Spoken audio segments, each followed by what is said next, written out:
Mike and Mike in the morning on ESPN Radio, of course, ESPN2. Let's get right to it. Let's talk some football. Let's welcome in one of the top quarterbacks in the National Football League, a team who won their division last year. And Carson Palmer joins us on the Subway Fresh Take Hotline, quarterback for your Cincinnati Bengals. And Carson, a lot of guys discussing, obviously, the additions to your team, Pac-Man Jones among them, and most notably on your side, Terrell Owens. But look, you're like me. You're the father of twins. You know what it's like to deal with two whining, complaining, crying. I'm kidding. Compare raising twins to dealing with T.O. and Ocho.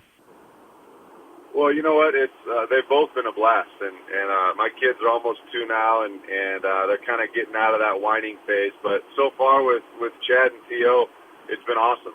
They've been really pushing each other, making each other work hard, and to be honest, I haven't seen Chad look this good in my 8 years in Cincinnati. I think it's really given Chad some motivation, some real competition to outdo him every day in practice and every game, and it's been really fun to watch the dynamic of those two guys work together.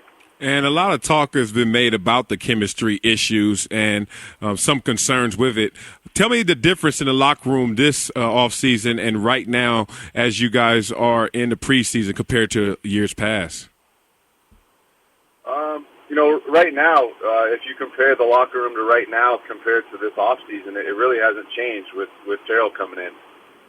We have a very veteran group. We have a lot of really good guys on our team, guys that have been around for a while, guys that have been on a number of different teams and not had a chance to really go deep in the playoffs. So we got a hungry group of guys and a lot of leaders, a lot of veteran guys, and the addition of Terrell has only made that group better and made our group better just because, the guy missed his first practice yesterday and was out there on the practice field standing behind the huddle with his playbook in his hand.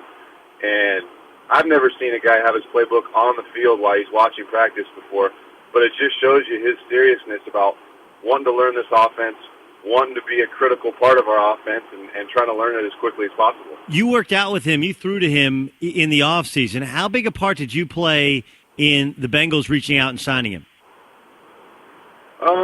I think I played a little bit of a part, but really that they were trying to sign him or were thinking about signing him way back when free agency opened back in March. So, he's been on their radar, and I had talked to Marvin, after one of the days of my workouts, he just kind of asked how it was going. I had said that Terrell was out there, and he said, how did he look? I said, he looks great. He looks big, fast, physical. He catches the ball. He does everything you want him to do.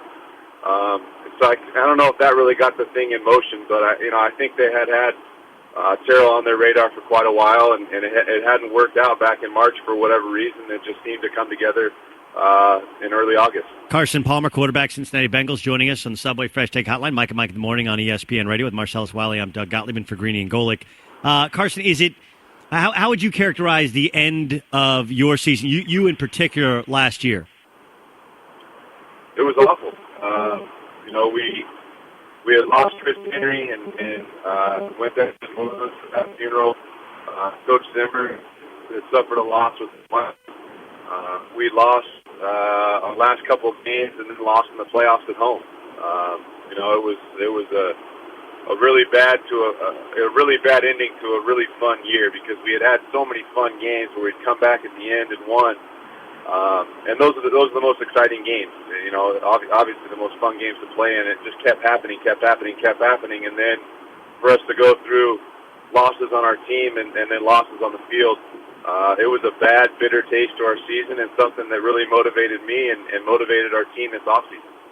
And a lot of talk has been made of T.O. in the lineup, but you also have some more weapons on the team, new additions, Antonio Bryant and Jermaine Gresham. How are those guys looking to you? Well, Jermaine's looked great. Jermaine was our first-round pick out of Oklahoma, and he's a physical specimen that is eager to learn, and he's actually been a really big surprise because we got him late in the first round, and he's got a great attitude, a great head on his shoulders. He's a very focused kid, and he can run by anybody and block anybody. So it's rare to get that type of a guy late in the first round, but he had gotten hurt his senior year at Oklahoma and hadn't played. So we really got a steal with that pick. And Antonio Bryant's kind of been the forgotten guy, and he shouldn't be forgotten. But, once Terrell came in and all the media hoopla was surrounded him, Antonio kind of has been forgotten about, but I can't wait to get him on the field. I mean, he's got a pretty significant knee injury. He's only practiced one day since the season started. But once he gets that knee taken care of, I think he's going to be an explosive player for us. You guys had some breakdowns in the offensive line, guys in your face at the end of the year. Andre Smith obviously got a chance to play late in the year after a holdout. He's had some struggles with injuries, had some struggles with being in shape. Where is Smitty right now, last year's first-round pick? He just played his first preseason game this past week. He's coming around. You know, he's a young guy that really doesn't have a lot of experience playing at this level because he didn't play much his rookie year. But he's a powerful, explosive kid. The few times he did get in the games last year, he absolutely just punished people and hammered guys. So that's a definite force that we're looking forward to having on the field full time once he can play full time. And now with a team that has a dynamic duo of Batman and Robin, who are you? What's your nickname? You the Joker? No, they call me Alfred, which, you know, he is kind of the older, crusty guy, but I'll take it because it's either that or the Penguin, and I'd rather be Alfred. Okay, so is Alfred gonna tweet at halftime or before and after games? No, Alfred doesn't tweet or do any of the social marketing things. I'm worried about football and then kids, so I don't have any time for any extra stuff. So you didn't meet your wife in a reality show with 85 women? None of this? This is all new to you? No, I met her the old-fashioned way. College. Do you ever come into the locker room and just look at him and look at Ocho and go, come on? I mean, what's the eye contact like when you see some of these things on TV and read some of the things that he tweets and says? Well, I was out on the practice field yesterday doing some warm-up stuff, and he comes. Every time he gets fined, he comes running to me for some reason. But I was out on the field, and he comes running up to me saying he got fined. And I was like, oh, man, you know, that's awful. How much? He said $25,000. And I said, Chad, do you understand how much money that is? I don't think it hits him because, you know, he's having so much fun with it that at the end of the day, once he looks at the tallies of all these numbers and they add up together, he's going to be kicking himself in the butt. But, you know, he always comes running up to me to tell me what the numbers are and why he got fined and what he did.